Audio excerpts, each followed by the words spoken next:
how U.S. manufacturers could benefit from a robot tax.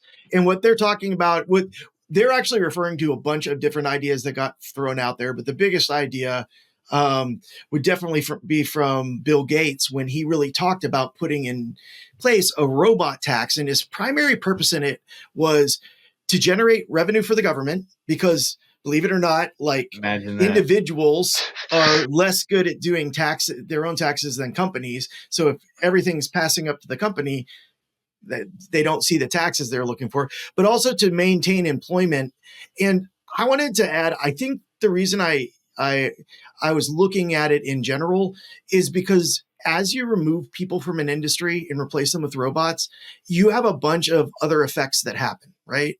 And in this case, we've removed enough people and replaced them with robots in certain industries that, you know, those geographies that brought that business in with tax incentives and everything else, are they now looking and going, wait, the way this is set up, you're actually paying no taxes.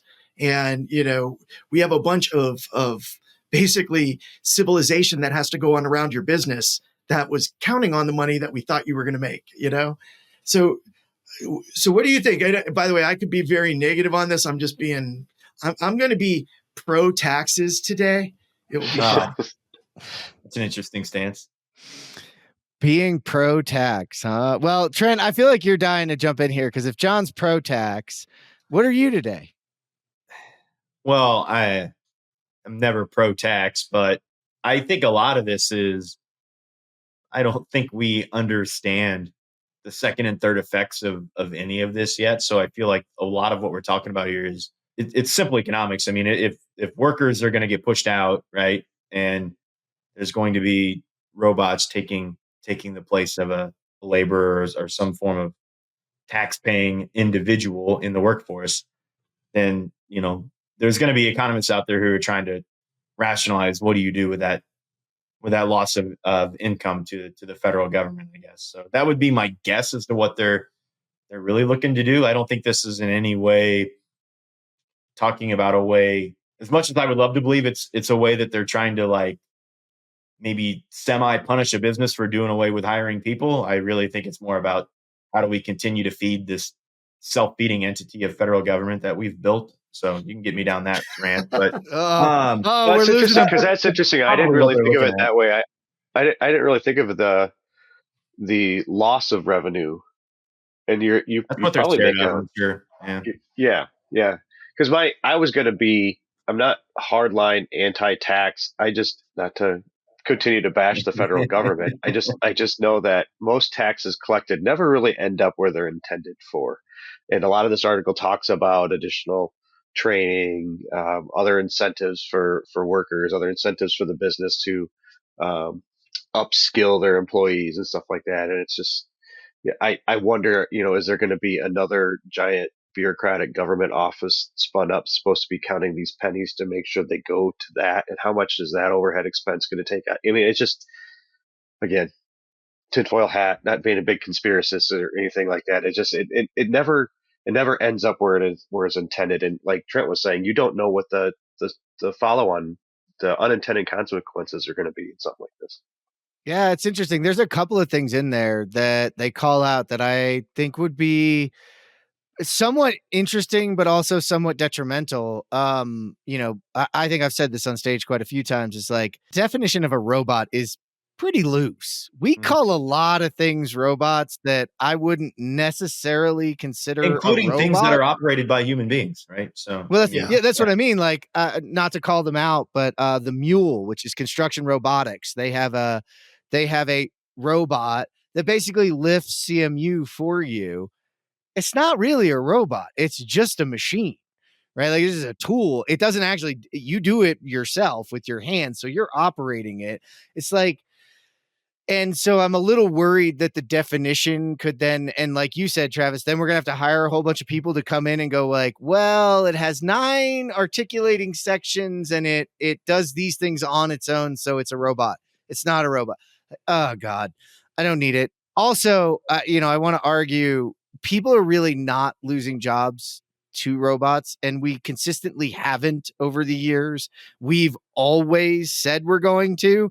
and it really has not come to fruition. There has always been a subset of labor that has been lost in certain areas, but ultimately those were never really the jobs that had satisfaction or that you could fill people, right? It was pretty much a rotating spot that people were moving out of as fast as they could get into it. So, a little bit of that, but I also feel like upskilling is a huge thing, right? It's one thing we haven't done enough of in our country, at least, is upskill workers as part of this process. And how do you fund that? Who does that land on? That is interesting. Well, I think this hits a couple new notes with the AI coming into the scene, because we'll be able to displace an entirely new set of people. Now, I didn't say get rid of. I did say displace, and I agree with that. And Trent, to your point, actually, in theory, if they're getting robots to increase revenues and they're paying taxes on their revenues, we should still see the tax money anyways. Shouldn't matter if it's robots or people. I think the bigger problem is what a person does for a community is totally different than what a robot does for a community. And are your communities going to survive full automation? And then yes, if we are 100% capitalist and it is all about the money, then be damned culture until you don't have a workforce left that's not, robots.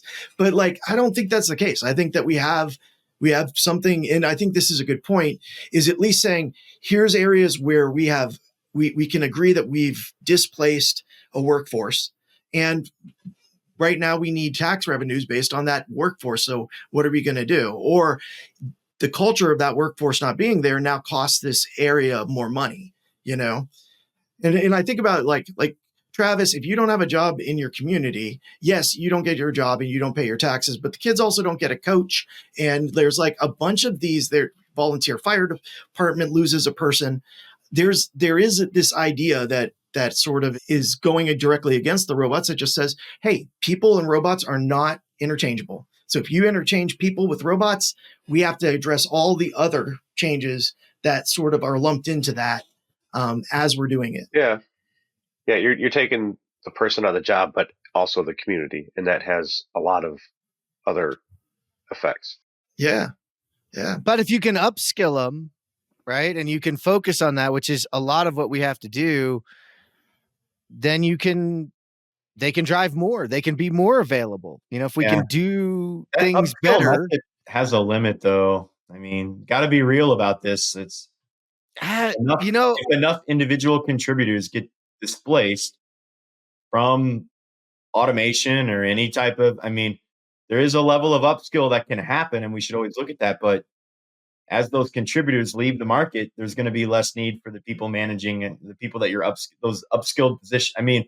There is a real threat here. I know we haven't seen it yet. But there's likely to be people leaving the employment, the job market because of some of this stuff at some point. So, my theory is they're a little concerned about where that Jonathan, to your point, revenue increases, they're going to get more tax dollars from the business. That's all fine. But you're talking about entire employees leaving the market that are now no longer paying federal income tax, but are now possibly even getting onto some kind of universal basic income or welfare. So it's almost a complete flip. It is a dangerous slow. I think people are wondering what's going to happen there. And I think that's what they're worried about.